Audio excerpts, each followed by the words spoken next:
Buongiorno a tutti e bentornati a Liberamente, variazioni e scorribande qui su Radio Libertà.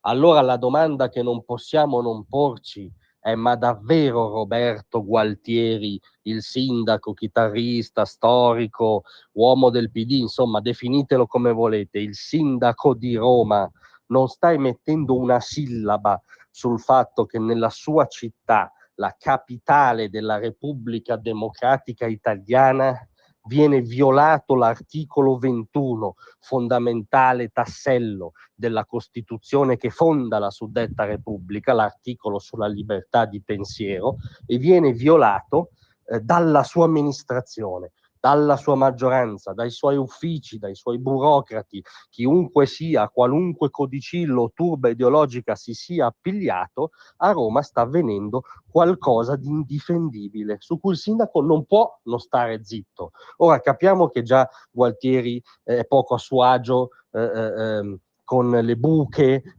con la raccolta e la spazzatura, cioè con la manutenzione ordinaria della città. Figuriamoci su grandi temi anche valoriali.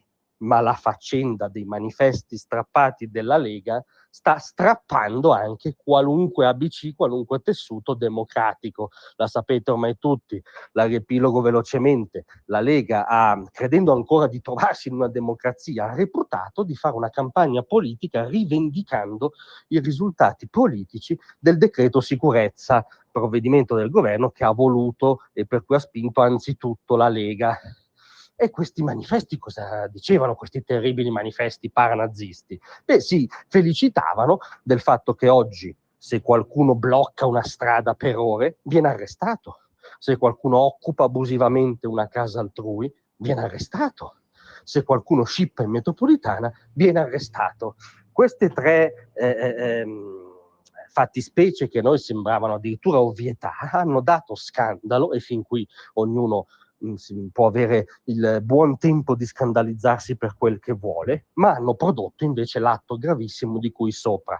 Cioè il Comune di Roma pare in base all'ufficio X, che in base al codicillo Y sulla correttezza della pubblicità, insomma tutte queste logiche parasovietiche che infettano i gangli dell'amministrazione di questo paese. Comunque il Comune di Roma li ha levati con un atto d'imperio che appunto ha stracciato l'articolo 21, ma la sostanza dell'articolo 21, perché la libertà di pensiero tu la devi riconoscere a maggior ragione a chi non la pensa come te, se no è facile, se no riduciamo l'articolo 21 al fatto che è libero di manifestare il pensiero chiunque la pensa come il PD. Ma non mi sembra, come dire, allora un grande progresso rispetto a quello che c'era prima della Repubblica Democratica, per capirci, no?